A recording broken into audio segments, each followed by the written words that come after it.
Guys, please ignore the hair, ignore the look. I need to talk about what's going on in the NBA right now with these two specific teams. And no introduction needed. There's just one thing I want to say before I start the video. Subscribe if you want to talk about basketball. If you want to hear me talk about basketball 4 times a week, hit the like button and comment what you guys think down below. I really appreciate it. But the Boston Celtics are just out of their minds right now. The Celtics offensively have the second best offensive rating in the NBA, behind only Denver, and their net rating is only behind OKC. They're second behind OKC. Now, mind you, OKC has like historically great. I think they're like at 13 point something.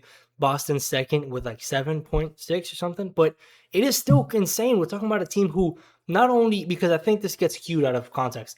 Yes, they lost Jason Tatum, their best player, their superstar player, their max superstar player. But it's not only Jason Tatum that they lost. They lost Drew Holiday, one of the best defenders in the league and was one of their best defenders. They lost Kristaps Porzingis, one of their best big defenders and a great three-point shooter. When they won the championship, he was like the savior of the game one. I remember seeing him game one dominating. He was part of that championship team. They lost Al Horford, another part of the team. Like, this guy was like the glue guy. He was there for the love, the vet presence. He was their guy. They lost those 4 players, huge pieces to their team, especially when they're talking about the championship squad. And they're second offensively and in net rating, and like with their defense, I think they're top 8 or top 7 in the NBA. They're not supposed to be this good. Jaylen Brown, the second best player on this team, after Jason Tatum went down, is supposed to be the guy who's been put in the position that he's not supposed to be in, taking more shots and less efficiency. This guy's averaging 30. He's averaging 30 on better efficiency than he's ever had in his career. I remember a couple seasons ago, this guy was getting dubbed as this guy with no left hand. I mean, I was part of it. I cannot stand the Celtics. I'm a Heat fan, as I say in every video. So I don't like the Celtics. And neither does the majority of the NBA. And I remember when Jason Tatum was having bad games and they were like when the Heat had to go against Jaylen Brown, when they were, I think it was 2022, when we just started setting a lot of defenders to JB. And this guy was just not able to go left. The biggest joke was he has no left. And I loved it. I was like, let's go. I can't stand them. But this, I mean, 30. This guy is just different. He went in this offseason, just improved so much. And even with Derek White, I mean, the beginning of the season, I was like, yeah, it's wraps. Derek White as a second option was tripping. He wasn't having a good start to the season, but he's here. Derek White is really here. Anthony Simons, a guy that they picked off of Drew Holiday to get rid of that contract. They got Anthony Simons as like a, we're going to get you for now. We're going to trade you later. And like this whole season and going into the season, I was thinking, all right, what are some teams that would like to get an Anthony Simons type of player? In my opinion, I thought the Wolves was going to be a great type of team to go for if everything went bad with Mike Conley and Rob Dillingham. But that did end up happening. I mean, Rob Dillingham is getting DNPs now. Mike Conley is just consistently getting worse because he's older. I mean, he's like, what, 10,000 years old. Bones Highland's having some good games there, but still, it's not the team. Like, that's not going to be their main point guard. So I thought maybe Anthony Simons can have like a good playmaking year with the Celtics, and then they go over and he's transferred over to the Timberwolves. But no, this guy's so good that they genuinely might keep this guy. He's shooting 40% from 3. And like I said, they're second. I don't even think I brought up the fact that they're second in the East. Like, we're like second in the East. This is not a team. Again, I do want to state the East are a very weak conference, especially compared to the West. Detroit's leading the East by a lot right now, and they've been by far the best Eastern Conference team. I think they can go all the way to the conference finals. But Boston has been so good that they're second. They're better than the Knicks, who have recently been falling out and now catching some trade rumors. They're better than the Cavs. They're better than the majority of the East. And I need to reiterate for the second, third, fourth time, this is a team without Jason Tatum, Drew Holiday, Kristaps Porzingis, Al Horford. These are big pieces to the championship squad. Now, I will not go as far to say as they're going to win the championship. That would be crazy. I don't think anybody believes that. But there's a good chance that they can go to the finals. And if you're talking about a team who went to the finals without those 4 players, without their main guy, I think we're in for a very, very bad couple years if you're a Lakers fan, a Heat fan, or anybody who doesn't like the Celtics. Now, in my head, I'm trying to just kind of wrap around the fact that we're looking at a year where this should have been the gap year. Like when I look at the Pacers, this was their gap year. They're bad. They're horrible. They're gonna get a top 5 pick in the NBA draft this year, and now next year they get to have Tyrese Halliburton back and an amazing prospect from this draft. And I would love to see how that plays out because they still have Pascal Siakam. We still got to see what's going on with Benedict Mathurin, but Andrew Nemhard. These are good players, and you guys have a really good pick. So I was thinking maybe the Celtics are going to go for that, in which they were, which is why they got rid of those great players they had. But because Jaylen Brown is just that good, and Sam Hauser is still a shooter, and all these players know their role efficiently, and Joe Mazzulla is that good of a coach to where he's got their starting center, Mr. Keita, going crazy in his role. They're just so good. They got the second seed in the East right now, and we're not even talking about 25% through the season. We're looking at they've played, 43 games in the NBA season already? And they're this good. So they're risking, obviously, they could have had like a decent pick, but like the fact that they can just reach that level of success and potentially go to the finals if everything just kind of in the playoffs, if the Detroit Pistons just can't really make it to that point that they want to, they can really come out the East. And that is really crazy to say.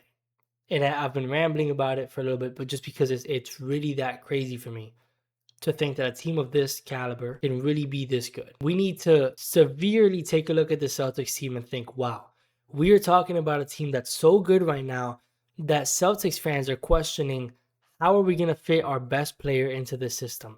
Is our best player going to fit? Is our best player going to mess up this flow that we have right now? You know how good of a team you have to be to lose 3 to 4 players, and then when their best player comes back, you're like, hey, don't mess this up. That's wow.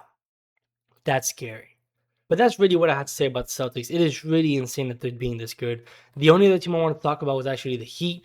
Of course, my team. I want to bring up the Heat not because of the success or because they're near 500, which is really what we expected. It's just because of the fact that I just got a notification on my phone saying that they're in trade talks to trade for Jonathan Kuminga. And I don't want to talk about it too long because it's really not the most exciting news, but I just want to say I don't know how I feel about it because let's look at Kuminga's side first. He comes to the Heat, now what? He has an opportunity to grow because he has more playing time. Yes.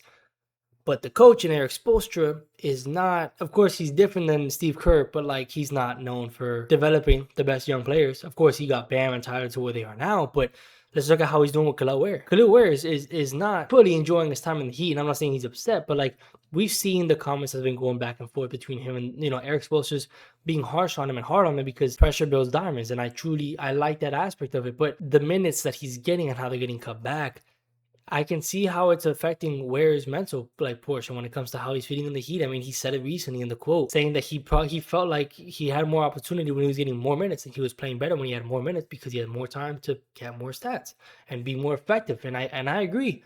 I feel like we're in a point where like we don't need to be good. Well, why do we need to be good? I know Eric Spoelstra always wants to win as much as possible, but I'd rather just let's dive in and see how good Khalil Ware can be in the system, which he's been doing great.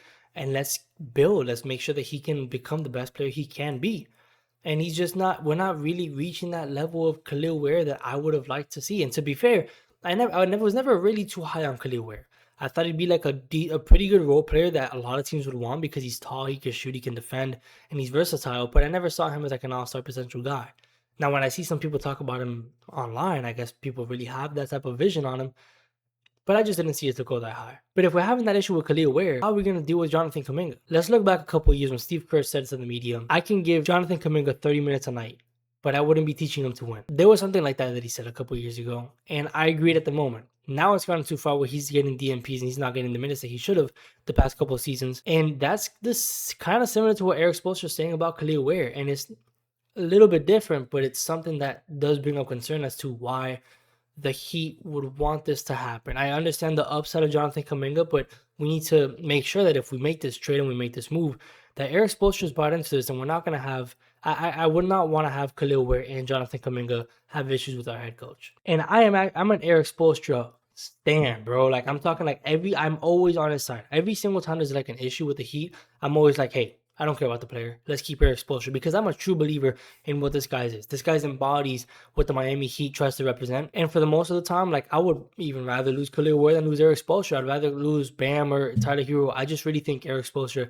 is that guy. I wouldn't want to keep a player if you remember we had an upset coach. I think Eric Spoelstra is great, so I want him to be here. However, I want to make sure that if we get these players, we understand that him and Eric Spoelstra are going to be on the same page. And Kuminga wants to get more playing time. So if Eric Spoelstra is going to give him the playing time and is going to give him the opportunity to, which I think he should. This is one of the only times that I disagree with how Eric Spoelstra is dealing with this Khalil Ware situation. We need to make sure that these players are getting the opportunities that they deserve. And Eric Spoelstra's got to give them those minutes, those opportunities, because we're not competing right now. I don't care how weak the East is. We're not competing. Bam inside a hero can learn how to play with Khalil Ware and Jonathan Kuminga, and they will. And from the Warriors side, I'd much rather you really pursue Michael Porter Jr. completely, because if you don't, I mean, you're really cooked, and you're gonna get Andrew Wiggins out of this. I don't really see what you would gain from that. I mean, you traded Andrew Wiggins away for Jimmy Butler, so I guess you're kind of viewing as like you got Jimmy Butler and you kept Andrew Wiggins, but like why? Andrew Wiggins is not gonna be a needle mover. I understand that if you really can't pull anything else off of Jonathan Kuminga, then it is the move you want to make. And of course, I'm not in the trade talk, so maybe they already tried everything and Jonathan Kuminga just can't get a landing spot anywhere. But like, I really feel like it's not the best move for the Warriors itself. But honestly, for the Warriors, I don't even want to talk about them anymore because they've dealt with every situation really bad so far when it comes to the past 5 years, or maybe like around 3 years. But unfortunately, it's just past their time. And anything, I don't really want to just talk about their stuff until Jonathan Kuminga gets traded. And if it's to the Heat, so be it. I'm buying a Kuminga jersey. I'm gonna buy all the jerseys, and I'm gonna be a supporter. But I just want to make sure that we're not getting ahead of ourselves and we're not getting desperate. But there's no other day that we can be looking forward to more than February 5th, which is going to be the trade deadline. Boy, am I going to make a lot of videos till then. So thank you guys so much for watching. I appreciate it. If you guys disagree or agree or think you guys they're going to go somewhere else, please comment down below what you think. Like the video if you truly enjoyed watching the video, and please subscribe if you want to watch content 3 to 4 times a week. I appreciate you guys all for watching. Peace.